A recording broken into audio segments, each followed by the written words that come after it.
এই ইমাম সাহেব কয়েকটি বলাৎকারের ঘটনা ঘটিয়েছে এবং এই ইমাম সাহেব কয়েকটি বলাৎকার ঘটনা ঘটার পরে সে জোরপূর্বক এই মসজিদে একজনের নেতৃত্বে নামাজ পড়াতে চায়, কিন্তু মুসল্লিবৃন্দ সেটা মানতে চায় না।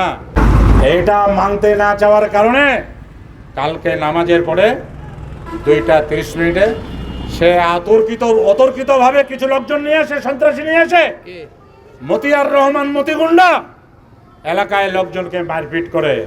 এই মতিয়ার গুন্ডা তার বাহিনী নিয়ে আসে, অতর্কিতভাবে মুসল্লির উপর হামলা করে। মুসল্লিরা উপস্থিত, বুঝতে না পেরে দিক বিদিক ছুটাছুটি করে, কিছু মুসল্লি জখম হয়। এলাকাবাসী দেখে স্তম্ভিত হয়ে যায়। সাধারণ জনগণ চতুর্দিক থেকে ছুটে আসে তাদেরকে প্রশাসনের সামনে ধাওয়া করে।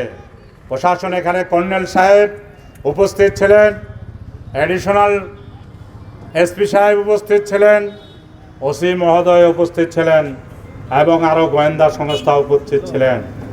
আমরা তাদেরকে বলছি, আপনারা মামলা নিয়ে তড়িৎ ব্যবস্থা করেন, কিন্তু প্রশাসন আদ্যবধি আমাদের কোনো ব্যবস্থা গ্রহণ করতে পারে নাই।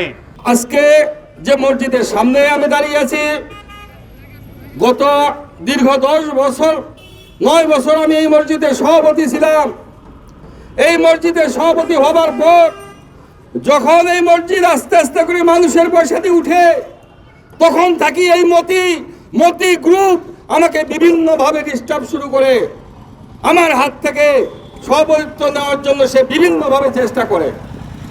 আমি 9 বছরে 2 তলা মার্কেট কমপ্লিট করে আমার কমিটি দ্বারা আমি সুষ্ঠুভাবে নির্বাচনের মাধ্যমে একটা সুন্দর কমিটিকে দিয়ে দেয়। তার চোখ পড়েছে অর্থের দিকে, মসজিদের অর্থের দিকে।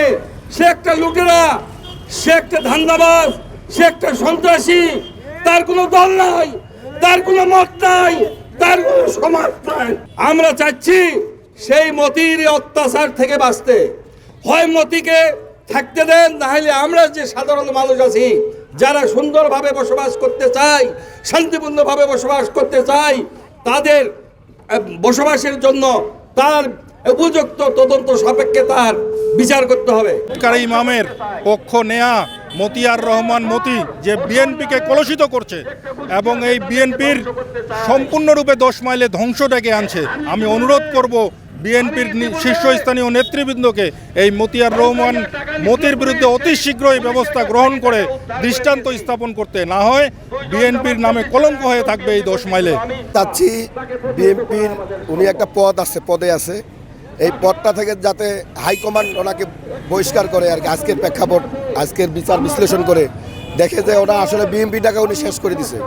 মতি করে নাই এমন কোনো কাজ নেই, চুরি থেকে, ছিনতাই থেকে, মোটরসাইকেল থেকে, মানে এমন কোনো কাজ মতি করে নাই। মার্ডার কেসও তার নামে আছে। আমি অত কিছু বলতে পারিব না। হ্যাঁ, আমি যেটা নিগেলে শুনলাম, এই মসজিদ নিয়ে দ্বন্দ্ব লাগছে একমাত্র এই মসজিদের টাকা পয়সা নিয়ে। এই মসজিদের টাকা পয়সা অনেক সন্ত্রাসী করে এই মতি মিয়া খাইছে। হ্যাঁ, এগুলা হাজার হাজার সাক্ষী প্রমাণ আছে। এই কারণে আমরা সকলেই এই মানববন্ধন শুরু করছি। আমাদের মাথা ফাটে দিয়েছে, আমাদের লোক হাসপাতালে পড়ে আছে, এখনও একজনের জ্ঞান ফিরে নেই। মতির বিচার চাচ্ছি, ন্যায় বিচার চাচ্ছি প্রশাসনের কাছ থেকে।